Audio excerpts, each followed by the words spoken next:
राज्य रे थिबा सबु बस्ती आदर्श कॉलोनी रे परिणत हेबो बोली मुख्यमंत्री नवीन पट्टनायक सोमवार घोषणा करछंती। आज फकीर मोहन को भूमि ओडिया भाषा सुरक्षा भूमि बालेश्वर रु बस्ती उन्नतीकरण योजनार शुभारंभ करा जायछि। आज फकीर मोहन को भूमि ओडिया भाषा सुरक्षा भूमि बालेश्वर रु बस्ती उन्नतीकरण योजनार शुभारंभ करा जायछि। एही जनहितकर कार्य करी मुख्यमंत्री कहिथिले जे सहरर विकास ठारू आरंभ करी कोविड लड़ई पर्यंत सबु क्षेत्र रे बस्तीर गरीब लोक माने आगरे रही काम करिसेंती।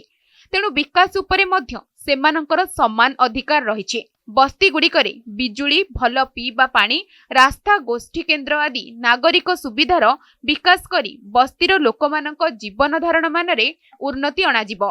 एथि सहित जीविका पाई मध्य सुजोग सृष्टि कराजिबो बोली मुख्यमंत्री मत रखिसेंती।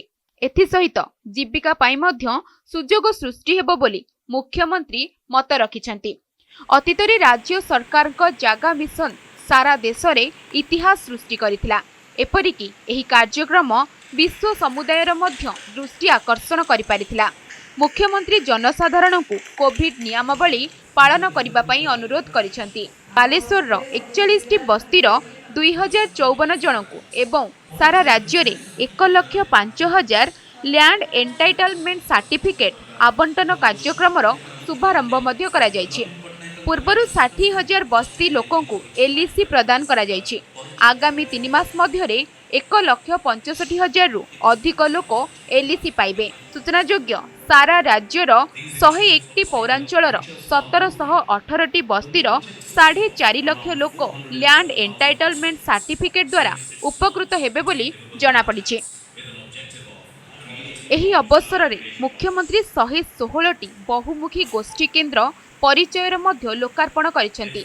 400 टी परिचय बहुमुखी गोष्ठी केन्द्र निर्माणाधीन अछि। एही अवसर रे मुख्यमंत्री बस्ती उन्नतीकरण कार्यक्रमर शुभारंभ करिसेंती। एहार एसओपी डॉक्यूमेंट मुख्यमंत्री द्वारा उन्मोचित करा जायछि।